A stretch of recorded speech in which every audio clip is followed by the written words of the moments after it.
Hello friends.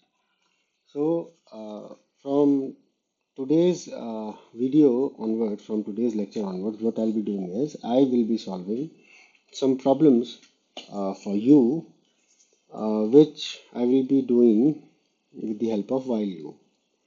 So there are n number of problems. Not n, there are 11 total problems which I will be solving for you, and the complexity of the problems will be increasing with the as I move forward.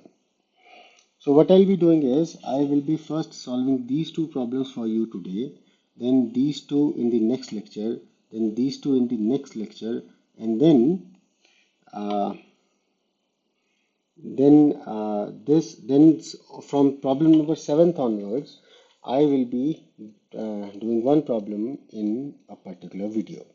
Otherwise, the video will become very long and you will not be in a position to focus on that particular topic. So let us start with the simple task, that is, first, let us say I am interested in finding the sum of digits from uh, number 1 to some number given by the user. Now, how to find out the sum? So let's say user give me n as, let's say, 5. Okay, then I have to add numbers from 1 to 5. That is 1, 2, 3, 4, 5. How do I add number, or how do anyone add numbers? So they will add 1 to 2, then 2 to 3, then 3 to 4, and 4 to 5. That means we always start with 0. We add these two, okay, and the result is stored somewhere. And in my mind, let's say it is 0 plus 1, now it is 1. Then I add this 1 with 2, so the result will be stored again, that is 3. Now I add this 3 with 3, so the result will be stored as 6. Then 6 to 4, result will be stored as 10, and then this 10 to 5, and the result will be stored as 15, and this is my final answer. So what I do, I start by 0, and then I will be adding the numbers to it. So how to do it in program? So let us say I make one variable sum. I assign 0 to it. Then I will be running a loop. Okay, so I will be running a loop. Let's say while loop. Okay, I will be starting with I is equal to 1, let's say. So while I is less than or equal to this number, which is n, what I will be doing, I will be simply adding sum plus I. That means I will be every time adding I to the sum. And then I have to increment this I. So I will be incremented. And finally, I will be printing this sum. That's it. The program is over.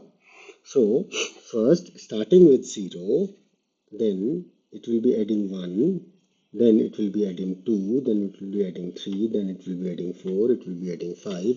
Now once on the fifth loop, this becomes 6. So when it is checked, so 6 is less than or equal to 5? No, 6 is more than 5. So this will stop and the output will be printed. So let us write the code for it.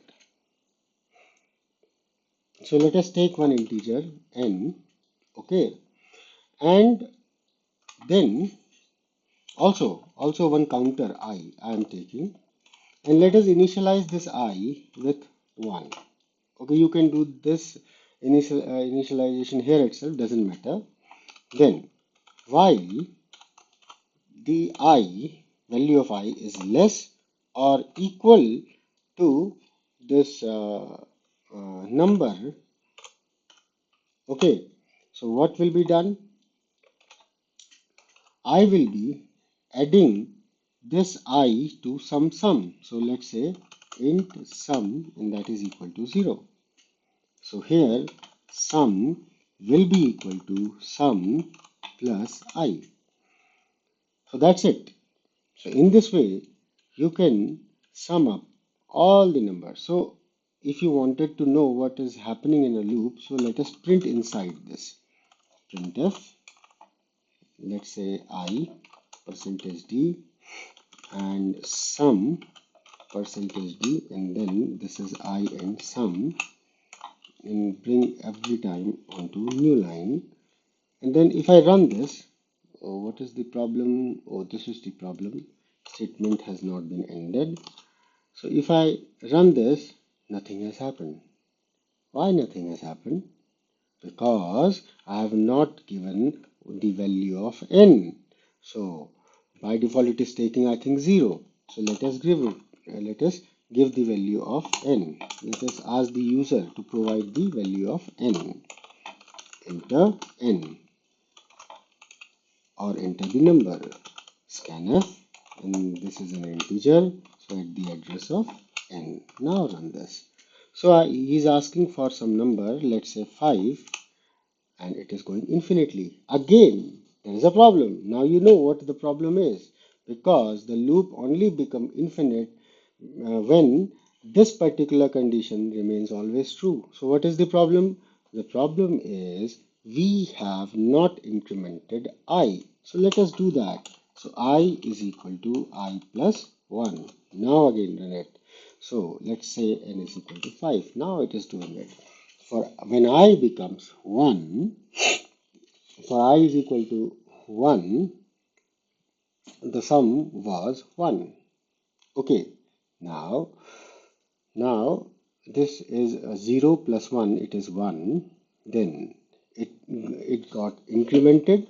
Okay, then I becomes 2, so 2 is less than 5, so sum is equal to 1 plus 2, and that becomes 3.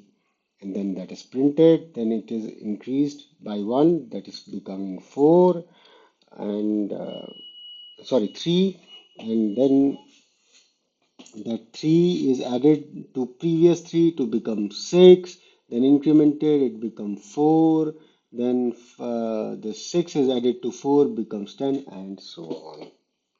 So in this way you are in a position to print the sum of all the numbers from 1 to the number given by the user. And in this particular problem, you have also seen that when a loop can go to infinity, that is, it can go to infinity if the condition always remains true.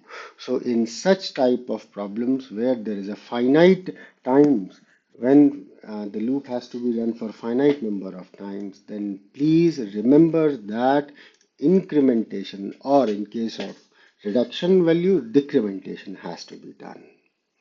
So this is how we perform the task of adding numbers from 1 to n. Let us take another problem. Now the second problem was this. You have to print the numbers, all the odd numbers from 1 to n. Now if the same logic will work, so I is equal to 1, while this I is less than or equal to n, what has to be checked? If the number is odd, then that has to be printed. Hana? So if the number, now what is that I? So I modulo operator 2 is 0. That means the remainder is 0. Then that will be odd. So that will be even, but we have to check odd. So if I say if the remainder is not equal to 0, then print I, else do nothing. That's it. This is what the logic of the program is. So if the remainder of that I is less than, sorry, is equal to 0, then you needn't have to do anything. If it is becoming, if it is not equal to 0, then you have to print it, and after this you should always increment it, otherwise the loop will move to infinity. So let us write this particular program as well. So enter n, okay, it is good, so there's no change here. Now this is not required, so I is less than this. Okay, now we have to check the condition here. So if this I remainder when divided by 2 is not equal to 0, then you have to print that particular number. So simply that percentage d will work, and that is I. Now, in all the previous cases, what I have done is I have used this particular thing. That is, I have used flower brackets or curly brackets to show that this is the block of if. Okay. But if you are having single statement, then you can do what? You can skip this. You can simply write this statement after it. Or you can also write this whole statement here also. So if the remainder is not equal to 0, then that is an odd number and print that number. And then what you have to do is after this you should never ever forget to increment, or if it is a decrement problem, then decrement it. Otherwise this will remain true for always and it will move to infinity. So let us run it. So let us enter the number. Let's say I want to print all the odd numbers from 1 to 10. Then 1 is odd number, 2 is not odd, so that's why not printed. Then 3 is odd number, 4 is not odd, 5 is printed because 5 is odd. Then 7 is odd and 9 is odd. So in this program, you have learned that how to use while. In this particular program, the while loop has been used to print all the odd numbers from number 1 till the number given by the user. So that's it. So it is a very simple thing. So in this particular video, till this point only, in the next video, what we will be doing is we will be taking problem number 3 and 4. So thank you very much for watching.